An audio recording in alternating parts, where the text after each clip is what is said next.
नमस्कार, आप देख रहे हैं टीवी अंक प्रदेश। मैं हूं आपके साथ निशा। भागलपुर जिले में लगातार बढ़ रहे आपराधिक घटनाओं पर लगाम लगाए जाने को लेकर सीनियर एसपी निताशा गुड़िया के निर्देश पर भागलपुर के सिटी एसपी स्वर्ण प्रभात के नेतृत्व में शहरी क्षेत्र के विभिन्न चौक चौराहों पर सघन वाहन चेकिंग अभियान चलाया गया। इस दौरान सिटी एसपी के नेतृत्व में भागलपुर के स्टेशन चौक, खलीफाबाग चौक, तिलका मांझी चौक, आदमपुर चौक सहित कई चौक चौराहों पर 4 पहिया वाहन और 2 पहिया वाहन की सघन जाँच की गई। चेकिंग के दौरान गाड़ी के कागजातों को भी खंगाला गया। इस दौरान सिटी एसपी स्वर्ण प्रभात ने कहा कि जिले के वरीय पुलिस अधिकारियों के साथ सभी थाना अध्यक्ष को अपने अपने थाना क्षेत्र में सुबह और शाम दोनों समय गश्ती करने का निर्देश दिया गया है, जिससे अपराध और अपराधियों पर अंकुश लगाया जा सके। रूटीन वाहन चेकिंग का ही अभियान है और हमारा हमेशा निर्देश रहा है कि हर शाम में पुलिस थाना अध्यक्ष स्वयं और एएसपी और डीएसपी को सड़क पर उतरकर आपराधिक दृष्टिकोण से वाहन का चेकिंग करें। भागलपुर के मुजाहिदपुर थाना क्षेत्र के शाहबाज नगर के लोगों ने नशा और अपराधियों के खिलाफ मुहिम छोड़ दी है। पिछले कुछ दिनों से मोहल्ले में जहां अपराध की घटना बढ़ी है, वहीं मोहल्ले के युवक ड्रग्स के चंगुल में फंस रहे थे, जिसके बाद मोहल्ले वालों ने बैठक कर फैसला लिया कि ऐसे तत्वों के खिलाफ सभी मिलकर कार्रवाई करेंगे और ऐसे युवकों को पुलिस के सुपुर्द किया जाएगा। जिसके बाद मोहल्ले के लोग रात में लाठी डंडे से लैस होकर मोहल्ले में पहरा देते हैं और अपराधियों को पकड़कर पुलिस के हवाले करने की मुहिम छेड़ रखी है। इस मुहिम के दौरान अभी तक एक ट्रक तस्कर को ड्रग्स के साथ पकड़कर पुलिस के हवाले किया गया है। वहीं आपराधिक घटना में शामिल 2 अपराधियों को भी इन लोगों ने पुलिस को सौंपा है। मोहल्ले वालों की इस पहल से जहां मोहल्ले में शांति आई है, वहीं लोगों का कहना है कि यह मुहिम पूरे भागलपुर में फैलाया जाएगा और भागलपुर को नशा और अपराध मुक्त शहर बनाने की पहल है। रात्रि पहरी कर रहे हैं, दिन में पहरा दे रहे हैं। इस तरह का जो भी अपराधी या असामाजिक तत्व मिल रहे हैं, उनके खिलाफ हम लोग सख्त कदम उठा रहे हैं। पुलिस प्रशासन का भी हम लोगों को सहयोग है। ऐसे तत्वों को पकड़ करके हम लोग पुलिस के हवाले भी कर रहे हैं। अभी तक कितने लोगों को आप लोगों ने पकड़ के दिया? हम लोग अभी तक कल भी पकड़ा था, इधर गोलीकांड हुई थी, उसमें प्रशासन भी थी। इससे पहले हम लोग एक अपराधी को पकड़ करके जो ड्रग्स बेचते हुए पकड़ा गया, उसका नाम नासिर था, वो भी पुलिस उसे भी पकड़ कर ले गई। अब जो ये माहौल है मोहल्ले का जो है, ये कैसा? बहुत साफ सुथरा, बहुत अच्छा लग रहा। हम लोग के लिए ईद है। पूरे समाज का कई बजे तक देते हैं हम लोग 2 बजे 3 बजे तक रहते हैं। उसके बाद भी 10 लड़का जगह जगह पर रहते हैं, मौजूद रहते हैं। साहित्य जगत में राष्ट्रीय स्तर पर पहचान दिलाने वाले कथाकार दिवंगत शिव कुमार सिव को उनके जन्मदिन पर शहर के एक होटल में भावभीनी तरीके से याद किया गया। इस अवसर पर शिव कुमार सिव के साहित्य क्रम के ऊपर एक डॉक्यूमेंट्री का प्रदर्शन किया गया। साथ ही किस्सा पत्रिका के 25वें अंक एक कविता संग्रह बचे रहने की गुंजाइश का लोकार्पण किया गया। लोकार्पण कुलपति doctor Neelima Gupta, doctor Ravi Bhushan, doctor Vinay Kumar, Girdhari Kejriwal, Lakshmi Narayan Dokan, Ashok Bhiwaniwala एवं गिरधारी केजरीवाल ने किया। समारोह में शहर के कई गण्यमान्य लोग और रचनाकार उपस्थित थे। सभागार तब भावुक हो उठा जब शिव कुमार सिव के पुत्र आनंद सिंघानिया ने उनकी 2 मार्मिक कविताओं का पाठ किया। भव्य ढंग से आयोजित इस कार्यक्रम का संचालन शिक्षाविद राजीवकांत मिश्र ने किया। कार्यक्रम का धन्यवाद ज्ञापन उनकी पुत्र वधू लक्ष्मी सिंघानिया ने किया। इसके बाद अचानक मैं डरा। उसने कहा, मैं तुम सबको बहुत याद करती हूँ। वो बैठी थी मेरे पास, मेरे बगल पर। याद नहीं उसने क्या पहन रखा था, लेकिन उसकी आवाज में उदासी थी। मैंने पूछा, कैसी जगह है वह जहां तुम चली गई? मत पूछो, जिंदगी के साथ सब खत्म हो जाता है, कोई नई बात नहीं। फिर भी क्या क्या है वहां? उसने कहा, कुछ भी नहीं। जिनके पास जी गई यादें हैं वो अमीर है, और उनसे ज्यादा वो अमीर है जिन्हें लोग याद करते हैं। भागलपुर में इन दिनों एक पिता अपने पुत्र के सकुशल बरामदगी को लेकर दर दर की ठोकरें लगा रहे हैं। मामला सुल्तानगंज थाना क्षेत्र के नारायणपुर गांव के मुंचुन कुमार का अपने ससुराल बांका के शंभुगंज थाना क्षेत्र के कहनी चक से 7 जुलाई से लापता होने का है, जिसको लेकर लापता युवक के पिता ओम प्रकाश सिंह ने मामले को लेकर सुल्तानगंज और शंभुगंज आने में अपने पुत्र के लापता होने और उसके सकुशल बरामदगी को लेकर गुहार लगाई है। लड़की के पिता ने अपनी बहू चुनचुन देवी, उसके पिता रघुवीर मंडल, मां सरिता देवी और भाई पवन सिंह पर अपने पुत्र को गायब कर देने को लेकर मामला भी दर्ज कराया है। लापता युवक के पिता ओम प्रकाश सिंह ने बताया कि घर से मेरा पुत्र ससुराल में अपनी साली की शादी में शरीक होने के लिए 6 जुलाई को शंभुगंज के कहनी चक गांव गया था और अपने साली के शादी के कई रस्मों को भी उसने निभाया था, लेकिन शादी के बाद वह अपने ससुराल से घर वापस नहीं लौटा और काफी खोजबीन करने के बाद भी मुंचुन के ससुराल वाले उसके विषय में कुछ नहीं बता रहे। लापता युवक के पिता ने पुलिस पदाधिकारियों से अपने पुत्र के सकुशल बरामदगी की गुहार लगाई है। भागलपुर के सुल्तानगंज नगर परिषद क्षेत्र के वार्ड संख्या 20 और 22 में जल जमाव की समस्या से परेशान लोग अब हिंसक झड़प पर उतारू हो गए हैं। जल निकासी को लेकर स्थानीय लोगों के द्वारा आपस में मारपीट किए जाने की सूचना मिलते ही सुल्तानगंज नगर सभापति नीलम देवी स्थानीय पुलिस प्रशासन के साथ घटनास्थल पर पहुंचे और लोगों को समझा बुझाकर जल जमाव से निजात दिलाए जाने की बात कहकर मामला शांत कराया। इस दौरान सभापति नीलम देवी ने स्थानीय लोगों को जल जमाव से छुटकारा के लिए कुछ समय देने की बात कही। वार्ड पार्षद मनोज यादव ने कहा कि ग्रामीणों की समस्याओं को देखते हुए सभापति नीलम देवी के पहुंचने पर लोगों को यह विश्वास हो गया कि उनकी सभी परेशानी जल्द समाप्त हो जाएगी। साथ ही वार्ड पार्षद पप्पू झा ने बताया कि ग्रामीणों की समस्याओं को जल्द निदान कराने को लेकर युद्ध स्तर पर नगर परिषद का द्वारा कार्य कराया जा रहा है। इस दौरान वार्ड पार्षद सीता देवी, सभापति प्रतिनिधि रामधानी यादव सहित बड़ी संख्या में स्थानीय लोग मौजूद थे। भागलपुर जिलाधिकारी सुब्रत कुमार सेन की अध्यक्षता में स्वतंत्रता दिवस समारोह की पूर्व तैयारी संबंधित बैठक का आयोजन किया गया। बैठक के दौरान डीएम ने जानकारी दी कि कोविड-19 के खतरों को दृष्टि में रखते हुए मंत्रिमंडल सचिवालय विभाग से प्राप्त दिशा निर्देश के अनुसार संक्रमण से बचाव हेतु निर्धारित प्रोटोकॉल के ध्यान में रखते हुए स्वतंत्रता दिवस समारोह का आयोजन किया जाएगा। झंडोत्तोलन का मुख्य समारोह कार्यक्रम सैनिक कंपाउंड मैदान में आयोजित होगा। वायरस जनित संक्रमण के कारण उत्पन्न वर्तमान परिस्थितियों को ध्यान में रखते हुए समारोह में भाग लेने हेतु सीमित संख्या में व्यक्तियों को ई कार्ड के माध्यम से आमंत्रित किया जाएगा। स्वतंत्रता दिवस के अवसर पर आयोजित होने वाले परंपरागत कार्यक्रम के दौरान कोविड-19 संक्रमण से बचाव हेतु निर्धारित प्रोटोकॉल का पालन किया जाएगा। वर्तमान परिस्थितियों को ध्यान में रखते हुए संध्याकालीन सांस्कृतिक कार्यक्रम स्थगित रहेगा एवं बच्चों से संबंधित एनसीसी स्काउट परेड का आयोजन नहीं किया जाएगा। समारोह स्थल पर आगंतुकों वाहन, स्टेज, पोडियम आदि के सैनिटाइजर्स एवं थर्मल स्क्रीनिंग की समुचित व्यवस्था स्वास्थ्य विभाग द्वारा सुनिश्चित की जाएगी। शहर के मुख्य चौक चौराहे, मुख्य समारोह स्थल, स्मारक, महापुरुषों की प्रतिमाओं आदि की सम्यक साफ सफाई हेतु आवश्यक कार्रवाई का उत्तरदायित्व नगर आयुक्त को दिया गया है। महादलित टोली में झंडोत्तोलन कार्यक्रम के सुचारू आयोजन हेतु आवश्यक तैयारी का निर्देश जिला कल्याण पदाधिकारी को दिया गया है। बैठक में पुलिस अधीक्षक नवगछिया, अपर समाहर्ता, अब विकास आयुक्त, अनुमंडल पदाधिकारी, जिला कल्याण पदाधिकारी सहित अन्य संबंधित पदाधिकारी सहित कई अधिकारी मौजूद थे। बाढ़ बांध तटबंध से सरकारी राहत की बात तो आपने देखा होगा, उसमें खासकर नदी के तेज कटाव से बचाव को लेकर बांस का वंडाल और हाथी पांव नदी की तेज धारा में डालते आपने भी देखा होगा। लेकिन आज हम आपको एक नए केस मॉडल को दिखा रहे हैं जो बांस की जगह स्टील का बना हुआ है। दरअसल भागलपुर के एक संस्था जीवन जागृति सोसाइटी के सदस्यों का आइडिया निकलकर सामने आई है, जिसमें समाज के सहयोग से एक गांव को बचाने की कवायद शुरू हुई है। भागलपुर जिले के खरीक प्रखंड का चोरहर गांव फिलहाल कोसी नदी के तेज कटाव की चपेट में है। उसी गांव को जीवन जागृति सोसाइटी के सदस्यों ने बचाने की ठानी है।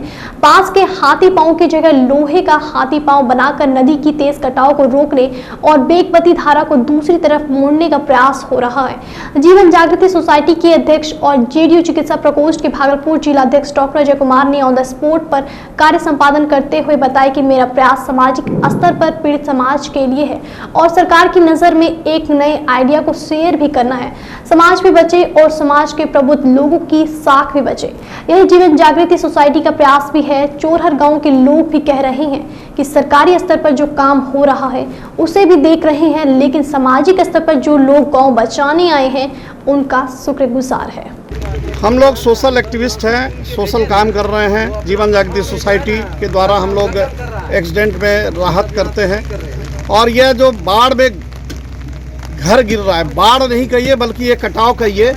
बाढ़ में तो लोग कुछ आदी हो जाते हैं, हर साल बाढ़ आता है, लेकिन ये घर कट रहा है। यहाँ 14-15 घर समा चुका है।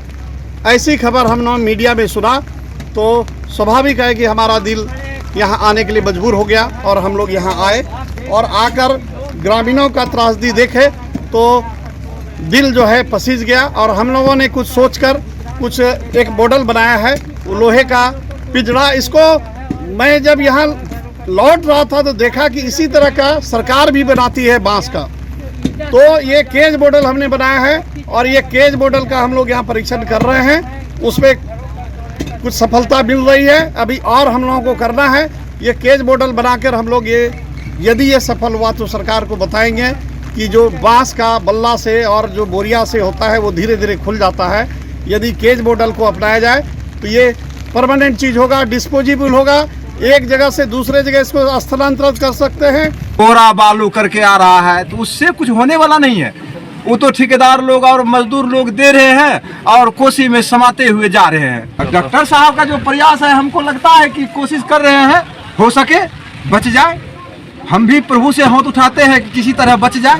भागलपुर नवगछिया के बीरपुर जयरामपुर के ग्वारीडी बहियार में पुरातात्विक स्थल ग्वारीडी टीले के पास कोसी के जलस्तर में वृद्धि होने के कारण पश्चिम दिशा में भीषण कटाव हो रहा है, जिसको लेकर ग्वारीडी सभ्यता संघर्ष समिति के सदस्यों के द्वारा ग्वारीडी टीले का निरीक्षण किया गया और सरकार से इसके बचाव को लेकर किए जा रहे कार्य में तेजी लाने और गुणवत्तापूर्ण कार्य कराए जाने की बात कही। समिति के अध्यक्ष अविनाश चौधरी, पैक्स अध्यक्ष विकास कुमार, शुभम कुमार, विपिन, महेश कुमार, विनोद कुमार, देवराज तिवारी, टोनी कुमारी व राजीव शाह ग्वारीडी टीले का निरीक्षण करने के बाद कहा कि कोसी कटाव के कारण टीले खतरे में है। कोसी के पानी का अत्यधिक दबाव के कारण टीले के पश्चिम दिशा से भीषण कटाव हो रहा है। कोसी का पानी घटने के बाद टीले में और कटाव होगा, जिसको लेकर इसको सुरक्षित करने की जरूरत है। हम आपको बता दें कि ग्वारीडी बहियार में मिले 3000 पूर्व विकसित रहे सभ्यता के पुरातात्विक अवशेष मिलने के बाद 20 दिसंबर को मुख्यमंत्री नीतीश कुमार ग्वारीडी पहुंचकर मुआयना करने के बाद क्षेत्र को संरक्षित कर विकास की बात कही थी। उसके बाद टीले को कोसी की कटाव से बचाने को लेकर कटाव निरोधी काम किया है। ज्ञात हो कि इस कार्य के संवेदक मुजफ्फरपुर के राकेश कुमार सिंह के द्वारा 5 करोड़ 46 लाख रुपए में कटाव निरोधी कार्य कराया गया। कटाव निरोधी कार्य 1 मार्च से शुरू होकर 15 मई को समाप्त हुआ था। सीएम ने इस क्षेत्र को संरक्षित कर इसके विकास करने की भी घोषणा की थी। भागलपुर के अलीगंज स्थित सूत मिल के वर्षों पुरानी स्क्रैप को उद्योग विभाग के द्वारा नीलामी की प्रक्रिया की जा रही है। उद्योग विभाग भागलपुर के जनरल मैनेजर रामचरण राम ने बताया कि स्क्रैप का मूल्य 60 लाख रुपया निर्धारित किया गया है, जिसको लेकर 5 अगस्त को बोली लगाई जाएगी और स्क्रैप को लेकर बोली लगाने वाले लोगों को पहले स्क्रैप के वैल्यू का 10% गारंटी मनी के रूप में जमा करनी होगी। उद्योग विभाग के जनरल मैनेजर ने बताया कि इससे पूर्व हुई टेंडर की प्रक्रिया आयोजित की गई थी और 20 लोगों ने उसमें भाग भी लिया था, जिसमें मोकामा के एक व्यवसायी के द्वारा 83,10,000 रुपए का बोली भी लगाया गया था, लेकिन बाद में पीछे हट गया, जिसको लेकर उसका सिक्योरिटी मनी जब्त कर लिया गया। रामचरण ने बताया कि अगर 5 अगस्त को आयोजित होने वाली नीलामी के दौरान अगर कोई व्यक्ति इसमें शामिल नहीं होता है तो उद्योग विभाग के द्वारा रिवैल्यूएशन कराकर टेंडर निकाला जाएगा। इसमें 5 तारीख को बोली लगाया जाएगा। इस बार हमने वैल्यू जो स्क्रैप वैल्यू का 10% हम लोग अग्रिम के रूप में जमा करने के लिए कहा। जो व्यक्ति 6 लाख रुपया का डीडी जमा करेंगे वही इस टेंडर में नीलामी में भाग ले सकेंगे। जगदीशपुर थाना क्षेत्र के अंतर्गत सनहुला मोड़ के पास जगदीशपुर पुलिस ने वरीय अधिकारियों के निर्देश पर जगदीशपुर पुलिस अपने दल बल के साथ सघन वाहन चेकिंग अभियान चलाए, जिसके अंतर्गत शराब माफियाओं पर विशेष नजर रखते हुए चौकसी बरती गई। प्रशिक्षु डीएसपी सह थानाध्यक्ष जगदीशपुर विपिन बिहारी ने बताया कि वाहन चेकिंग अभियान के अंतर्गत वाहन चालकों का ड्राइविंग लाइसेंस, हेलमेट, प्रदूषण आदि की जाँच की गई है। वाहन चेकिंग अभियान से वाहन चालकों में हड़कंप बना रहा। अब वक्त तो चला एक छोटे से ब्रेक का, फौरन लौटेंगे। देखते रहिए टीवीएन प्रदेश। आपके भागलपुर में पूरी भव्यता के साथ महिलाओं के लिए पहली बार भव्य रेंज और ब्रांडेड आइटम का संसार भाव्या। बेनवियो बेहद ही खूबसूरत sari, lehenga, salwar suit, suit piece, kurti और अंडरगारमेंट्स, ये सब कुछ होगा एक ही छत के नीचे। भाव्या यानी भाव्या के साथ भव्य रेंज की सौगात। बेनवियो Bhavya exclusive showroom Kachahri Chowk near petrol pump Bhagalpur. Bhavya exclusive showroom. Break के बाद फिर से एक बार आपका स्वागत है टीवी अंक प्रदेश में। बढ़ते हैं अगली खबर की ओर। सरोज इंटरप्राइजेस के नए जावा मोटरसाइकिल के भव्य शोरूम का उद्घाटन धूमधाम के साथ संपन्न हुआ। समाजसेवी हरि कृष्ण नारनोली के द्वारा वार्ड 27 के अलीगंज पहुंची मुख्य सड़क पथ पर नए शोरूम का फीता काट कर विधिवत उद्घाटन किया। उद्घाटन समारोह के दौरान शोरूम के प्रोप्राइटर रवि कुमार अग्रवाल, पिंटू शर्मा, गुड्डू सिंह, पवन डालू का, विमल अग्रवाल, मुकेश खेतान, अभिषेक सैन, मनीष अग्रवाल, रवि दुबे और शोरूम मैनेजर शुभम सहित बड़ी संख्या में अतिथि मौजूद थे। इस दौरान शोरूम के प्रोप्राइटर रवि कुमार अग्रवाल ने बताया कि उनके शोरूम में बिहार और भागलपुर की सड़क पर चलने वाले लग्जरियस गाड़ी जावा का मॉडल नंबर 42.1, जावा प्राग, जावा क्लासिक सहित हर एक मॉडल उपलब्ध है जो आम लोगों को आसान किस्तों पर भी मिल सकेगा। साथ ही उन्होंने जावा की नई गाड़ी को युवाओं के क्रेज के अनुसार बताया। वहीं शोरूम के मैनेजर शुभम कुमार ने कहा कि जावा के द्वारा 1929 ईस्वी से ही मोटरसाइकिल बनाया जा रहा है। इसका एसडी पूरे देश में काफी लोकप्रिय हुआ था। जावा के द्वारा जो नया मोटरसाइकिल लॉन्च किया गया है वह एसडी का ही मॉडिफाइड है। साथ ही शोरूम के मैनेजर ने बताया कि जावा मोटरसाइकिल का पूरी बॉडी मेटल का बना हुआ है और 292 सीसी में ही लिक्विड कूलेंट का प्रयोग किया गया, जिससे गाड़ी चलाने और लंबी यात्रा करने पर चालक को और गाड़ियों के मुकाबले कम परेशानियों का सामना करना पड़ेगा। वहीं जावा के नए शोरूम के खुलने से युवाओं में काफी उत्साह देखा जा रहा है। ये एक लग्जरियस सेगमेंट की गाड़ी है, प्रीमियम सेगमेंट की है और हमारी गाड़ी जो है 1929 से उस समय से मोटरसाइकिल को लेकर के आ रही है। इसकी सबसे पुरानी मॉडल HD जो कि काफ़ी पुरानी बाइक थी, अपने समय में काफ़ी प्रचलित रही और उसी को अब हम लोग मॉडिफाइड करके कंपनी ने इसको क्लासिक लीजेंड प्राइवेट लिमिटेड और महिंद्रा की सब्सिडी कंपनी है ये, ठीक है, इसको आनंद महिंद्रा डायरेक्ट डील कर रहे हैं और काफ़ी अच्छी इसकी फीडबैक रिव्यू मिली हुई है। अभी डबल साइलेंसर की बाइक है, प्रीमियम सेगमेंट की बाइक है, सभी को पसंद आएगी। और कुछ आप क्यों लोग जावा क्यों पसंद करें, क्यों आपके पास आए? जावा इसलिए पसंद करेंगे कि ऑलरेडी ये प्रोडक्ट पहले से ही लोगों का जाना समझा हुआ है, कोई कंप्लेन नहीं है। आप गाड़ी चलाएंगे तो आपको बहुत स्मूथ लगेगी, आप कितनी भी स्पीड चला लो गाड़ी में कोई वाइब्रेट नहीं होगा। भागलपुर सुल्तानगंज के मनरेगा कार्यालय परिसर में 7 पंचायत रोजगार सेवक और एक कार्यपालक सहायक के विदाई समारोह का आयोजन किया गया। कार्यक्रम की अध्यक्षता कार्यक्रम पदाधिकारी संजय कुमार झा ने किया। कार्यक्रम के दौरान पदाधिकारी संजय कुमार झा ने पंचायत रोजगार पंचायत सेवक सुरेंद्र कुमार, राजेश कुमार, मिथिलेश कुमार, विपिन कुमार, संतोष कुमार, मनोज कुमार एवं जयंत कुमार, नीरज और कार्यपालक सहायक सुमन कुमार को बुके व फूलमाला पहनाकर स्वागत करते हुए उनके उज्जवल भविष्य की कामना करते हुए उन्हें विदाई दी। साथ ही नाथनगर प्रखंड से रोहित कुमार पांडे कार्यपालक सहायक तथा विभिन्न प्रखंडों से आए 7 पंचायत रोजगार सेवक राकेश पासवान, मेहताब आलम, महेश कुमार सहित इत्यादि लोगों का स्वागत किए गए। इस दौरान कार्यक्रम पदाधिकारी संजय झा ने संबोधित करते हुए कहा कि आप लोगों ने अच्छे कार्य किए हैं, कहीं भी रहेंगे याद आप लोगों की आती रहेगी। इस दौरान मनरेगा कार्यालय के कर्मी रामजन्म राय, कन्या अभियंता अरुण कुमार, उत्तम कुमार, तकनीक सहायक विक्रम कुमार, इंद्रजीत कुमार सहित कई लोग मौजूद थे। तिलकामांझी भागलपुर विश्वविद्यालय के सिंडिकेट हॉल में राष्ट्रीय सेवा योजना के एडवाइजरी बोर्ड की बैठक आयोजित की गई। कुलपति प्रोफेसर डॉक्टर नीमा गुप्ता की अध्यक्षता में आयोजित बैठक के दौरान विश्वविद्यालय के अलग अलग महाविद्यालय में NSS के द्वारा आयोजित किए जाने वाले कार्यक्रमों और गतिविधियों पर चर्चा की गई।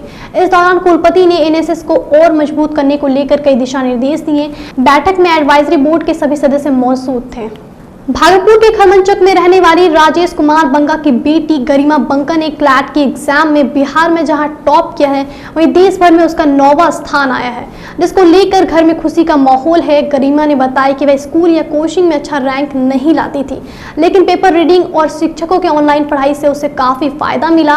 बैंगलोर कॉलेज में नामांकन को लेकर वह काफी खुश है। वहीं माता पिता का भी कहना है कि बेटी की सफलता पर उन्हें नाज है। कि मतलब इतना ज़्यादा नहीं एक्सपेक्ट किया था, मतलब था कि हाँ बस मिल जाए कोई भी एक अच्छा कॉलेज। मतलब ये तो मेरे लिए सपना ही था, मतलब बस एक ऐसे सपने में देखा था ये कॉलेज, तो कि हाँ ये कॉलेज भी मतलब मैं मान के चली थी कि इसमें तो नहीं जाने मिलेगा। मतलब मे बी 3rd कॉलेज या 4th कॉलेज, इसका तो मतलब बिल्कुल भी उम्मीद नहीं था मेरे को कि इस कॉलेज में आगे जाके पढ़ने का मौका मिलेगा। तो सबसे ज़्यादा खुशी इसी बात की है कि इंडिया के बेस्ट कॉलेज में बेस्ट फैकल्टी के साथ बेस्ट स्टूडेंट्स के साथ पढ़ने का एक अपॉर्चुनिटी मिलेगा। इससे करियर ऑप्शंस भी काफ़ी अच्छे मिलेंगे आगे जाके। मेरे बच्ची ने जो मेहनत की वो सफल हुई, उससे बड़ी खुशी तो यही होती है ना कि कोई बच्चा मेहनत करता है उसको उस हिसाब से रिजल्ट मिल जाए। सबसे बड़ी खुशी भी तो ये बात है उसकी मेहनत। और ये कोविड के समय में ये सबसे बड़ा समझिए कि लोग घर में कैद है, सब चीज़ बंद है, परेशानी बहुत है। और इस समय में इस टाइप का जो खुशी आ जाता है छोटा छोटा, वो एक प्रेरणा देता है कि लाइफ इतना भी खराब नहीं है। अब वक्त तो चलो आपसे विदा लेने का, लेकिन उससे पहले आप सभी से आग्रह है, अगर आपने अब तक हमारे YouTube चैनल को सब्सक्राइब नहीं किया है तो इसे सब्सक्राइब कर लें। साथ ही अगर हमारा फेसबुक पर न्यूज़ देख रहे हैं तो हमारे पेज को लाइक और फॉलो कर लें। तो फिर होगी आपसे मुलाकात, तब तक के लिए नमस्कार।